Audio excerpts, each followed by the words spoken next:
Hello बच्चों, क्या हालचाल। आई होप आप बहुत ही मस्त होंगे, स्वस्थ होंगे और अपने स्टडी को बेहतरीन तरीके से आगे बढ़ा रहे होंगे।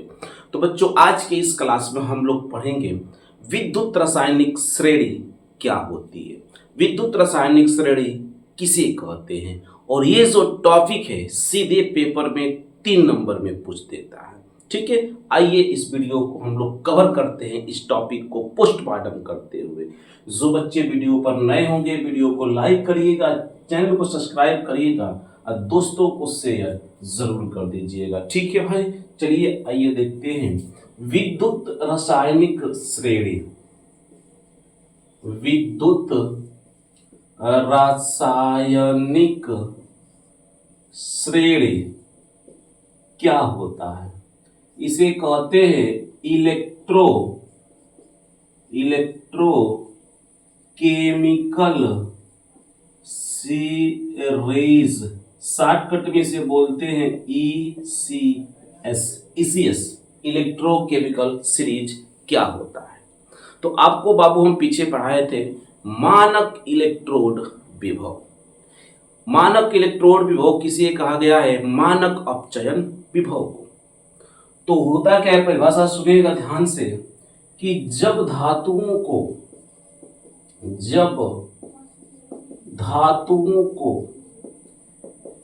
बढ़ते हुए मानक इलेक्ट्रोड विभव कोष्ठ पे E0 या मानक अपचयन विभव।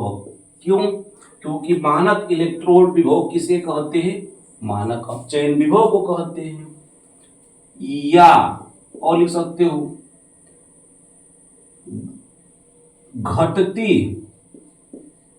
घटती हुई क्रियाशीलता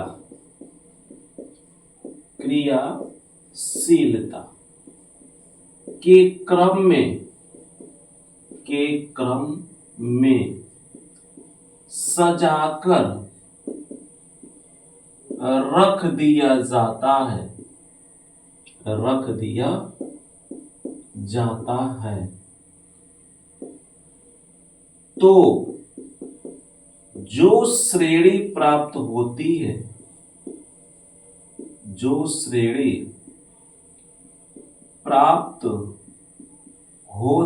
है, उसे विद्युत रासायनिक श्रेणी ईसीएस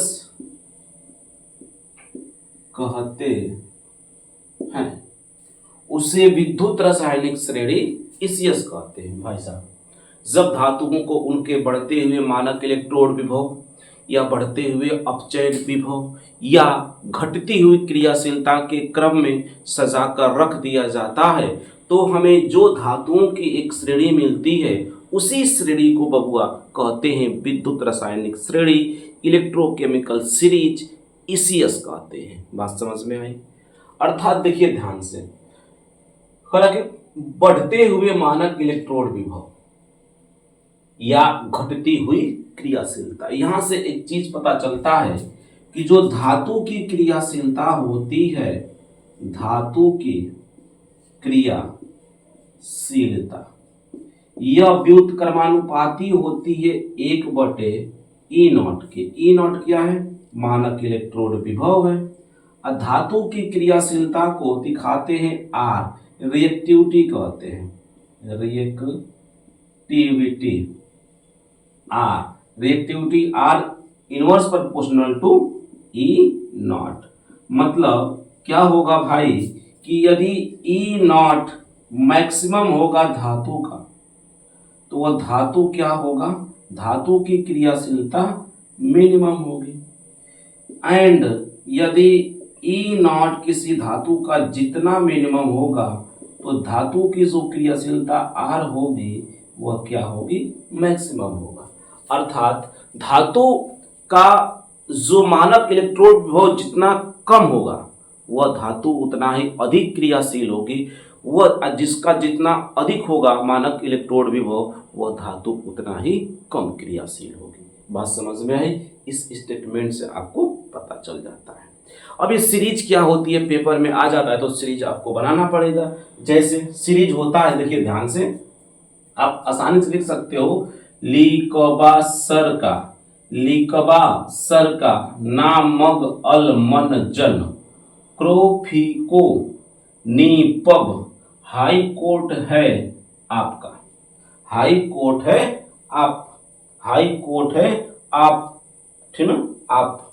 इसमें क्या हो जाएगा, लिथियम, पोटेशियम, बेरिलियम, ठीक है, और हो जाएगा आपका cerium, calcium, sodium, magnesium, aluminium, manganese, zinc, chromium, iron, cobalt, nickel, lead, hydrogen, copper, mercury, चांदी, प्लेटिनम, सोना और ये फ्लोरीन F2।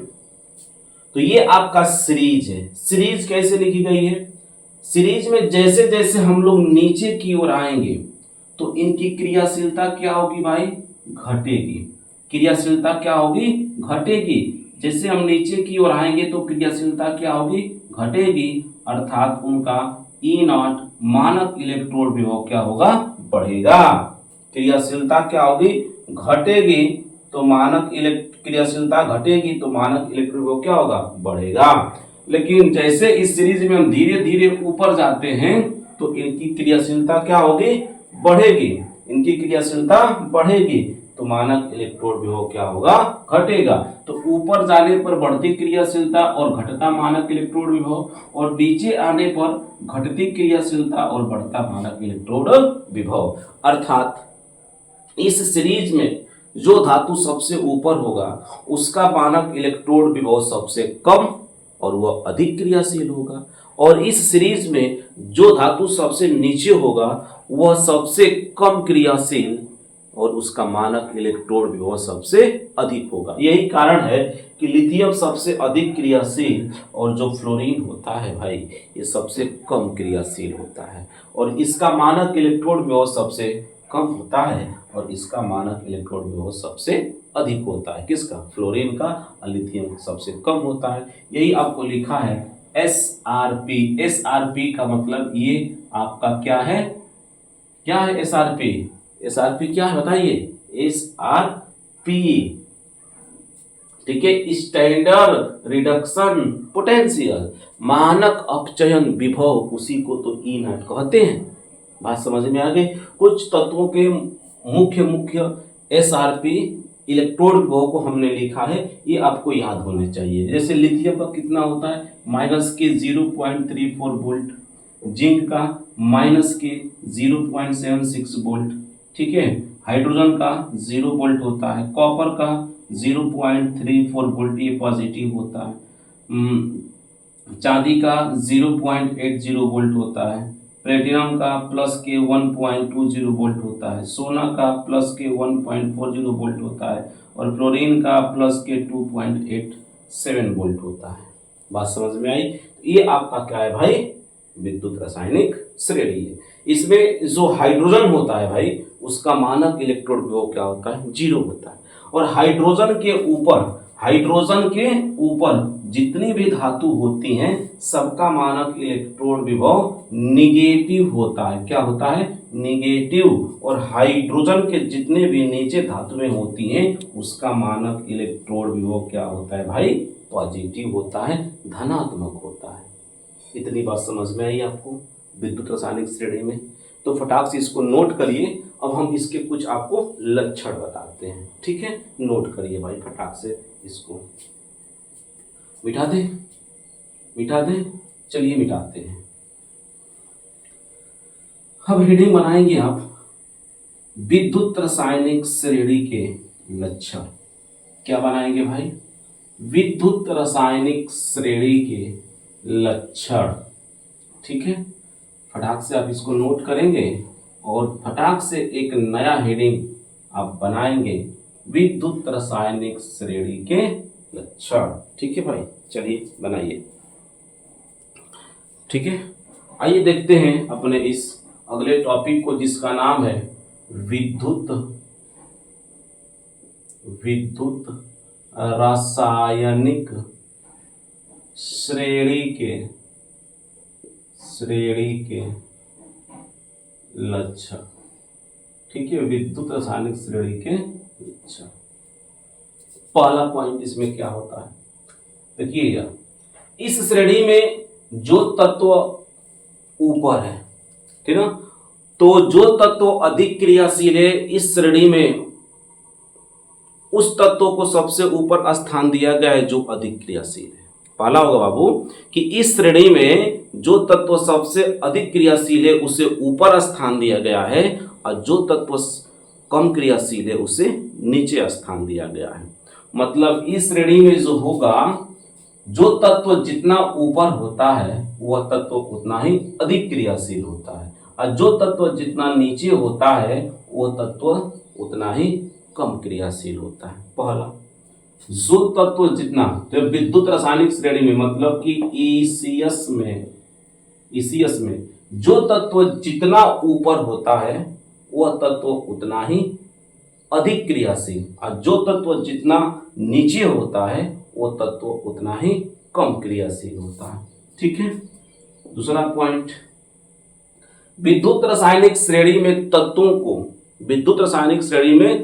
को बढ़ते हुए मानक इलेक्ट्रोड विभव या घटती हुई क्रियाशीलता या बढ़ते हुए मानक अपचयन विभव के क्रम में सजाकर रखा गया है। ठीक है, बढ़ते E0 के क्रम में सजाकर रखा गया है। विद्युत रासायनिक श्रेणी में तत्वों को बढ़ते हुए मानक इलेक्ट्रोड विभव या बढ़ते हुए मानक अपचयन विभव या घटती हुई क्रियाशीलता के क्रम में सजाकर रखा गया है। जैसे आप सीरीज में ऊपर से नीचे आएंगे तो मानक इलेक्ट्रोड विभव क्या होगा, बढ़ेगा। देखिए माइनस के 3.04 वोल्ट, इससे थोड़ा सा बड़ा क्या होगा, माइनस के 0.76 वोल्ट, क्योंकि नेगेटिव में जो संख्या जितना बड़ी होती है उतना ही अधिक छोटी होती है। फिर नीचे आ जाएगा धनात्मक, तो ये बढ़ते हुए एसआरपी में है, बढ़ते हुए E0 में है। और जब एसआरपी बढ़ेगा तो इसका E0 क्या होगा, क्रियाशीलता घटेगा। तो वही बढ़ते हुए मानक इलेक्ट्रोड विभव या घटती हुई क्रियाशीलता के क्रम में धातुओं को ईसीएस में सजाकर रखा गया है। ये आपके दो लक्षण हो गए। लक्षण नंबर 3, हाइड्रोजन का जो मानक इलेक्ट्रोड विभव होता है भाई वो 0 वोल्ट होता है। इसे आप याद कर लीजिए, कितना होता है, 0 वोल्ट होता है। चौथा, हाइड्रोजन से ऊपर जो धातु है उनका जो E0 होता है ये कितना होता है भाई, नेगेटिव में होता है।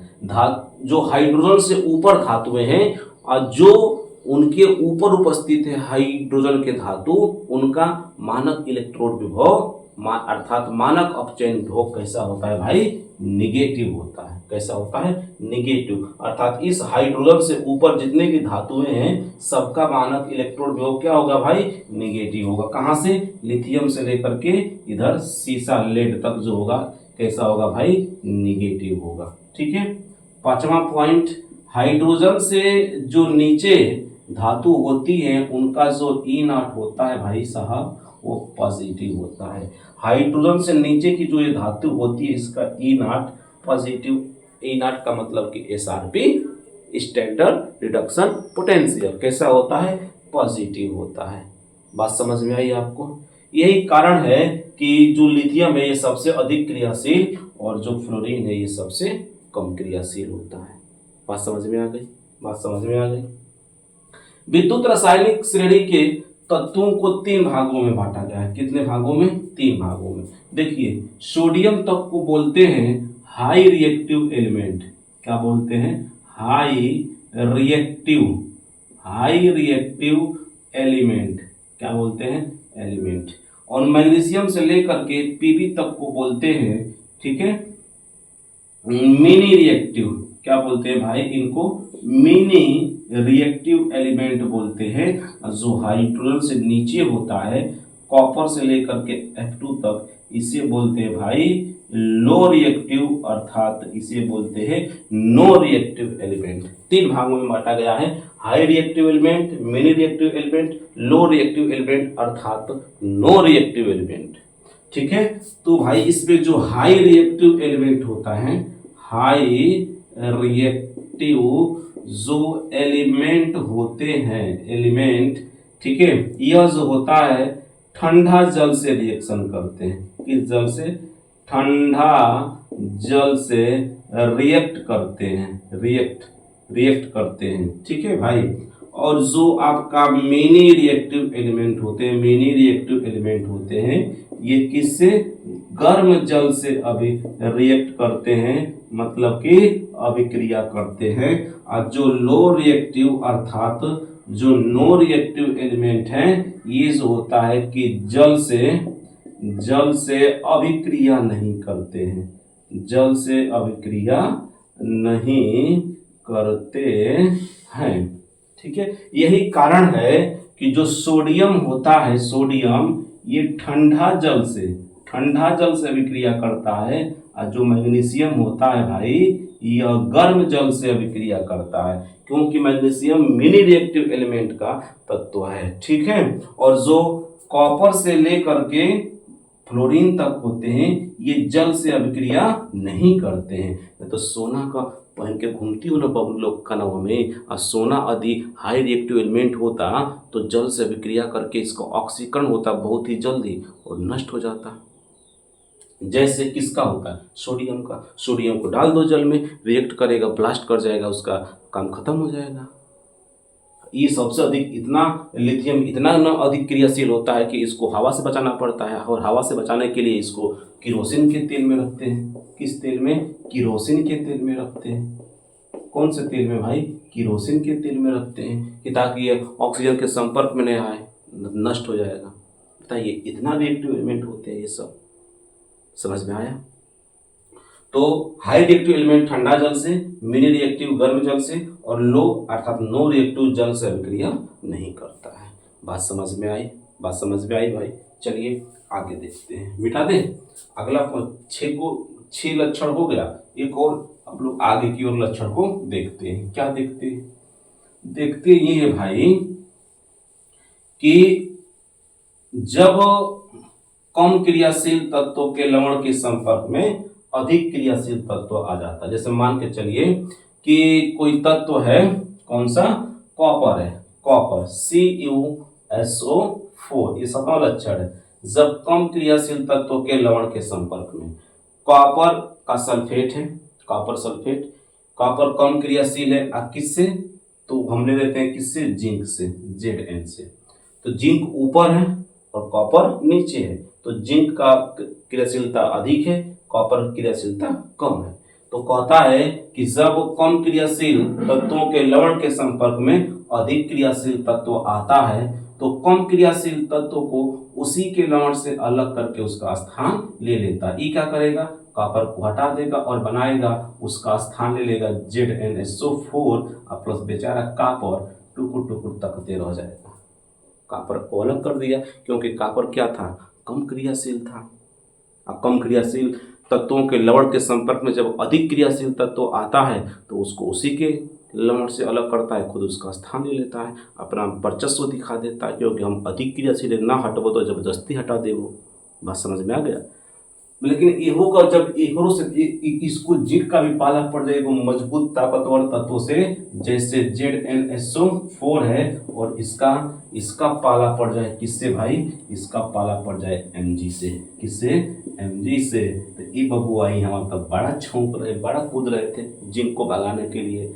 अब इसका पाला किसका पड़ गया है, Mg से। किसका पड़ गया है, Mg से। भगवान के घर देर है अंधेर नहीं, ठीक है, मुलाकात हो गया है अब मुहाने पर।